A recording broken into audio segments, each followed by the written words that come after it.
نبی کریم فرماتے ہیں جب نوجوان اٹھ کے تہجد پڑھتا ہے نا نوجوان، تو اللہ فرشتوں کے سامنے اس نوجوان پر فخر فرماتا ہے.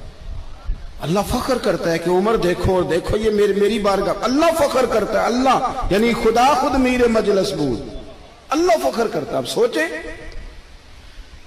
تو ہم نے اپنی بیٹی کو بتایا کہ نوجوان اور بڑا نیک ہے،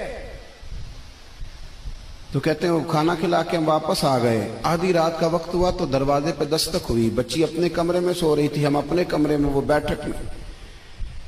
گھبرا کے اٹھے کہ اس وقت کون ہے دروازے پہ؟ تو بیٹی کہنے لگی ابا دروازہ تو کھولنا. کہتے ہیں دروازہ کھولا تو 20 سال ہو گئے تھے بیٹی کو، کبھی اس نے چل کے نہیں دکھایا تھا، کبھی دوڑ کے ادھر جاتی کبھی ادھر آتی. کہتی الحمدللہ اللہ نے میری ٹانگیں ٹھیک کر دی. ہم دونوں رونے لگے، اے اللہ تو کتنا کریم ہے، کیسے ہوا بیٹے سارا کچھ؟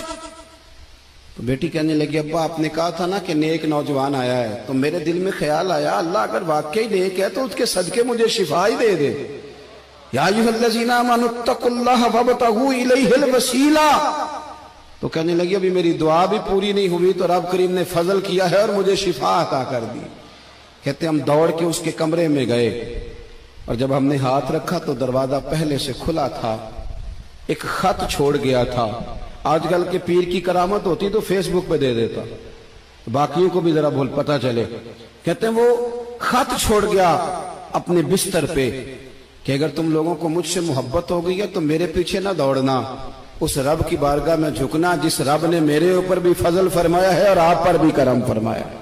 میرے نوجوان دوستو، یہ جو بچپنا ہمیں لوگ کہتے ہیں نا ابھی بچے ہو، ابھی جب آپ بالغ ہو گئے تو نماز فرض ہو گئی، سچ بولنا ضروری ہو گیا، رزق حلال کھانا ضروری ہو گیا، شریعت ساری کی ساری لاگو ہو گئی. ایک تو درگزر سے کام نہیں، دوسرا اپنی زندگی کے اندر خواہشات کو چھوڑیں.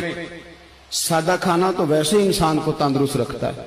یہ جو چکر ہم نے ڈالا ہوا ہے نا مرضیاں کرنے کا، اب موٹر سائیکل بالکل اچھی بھلی ہوتی ہے پر سفارش یہ ہے کہ ماڈل پرانا ہو گیا ہے، تو یہ تو کمزور لوگوں کی علامت.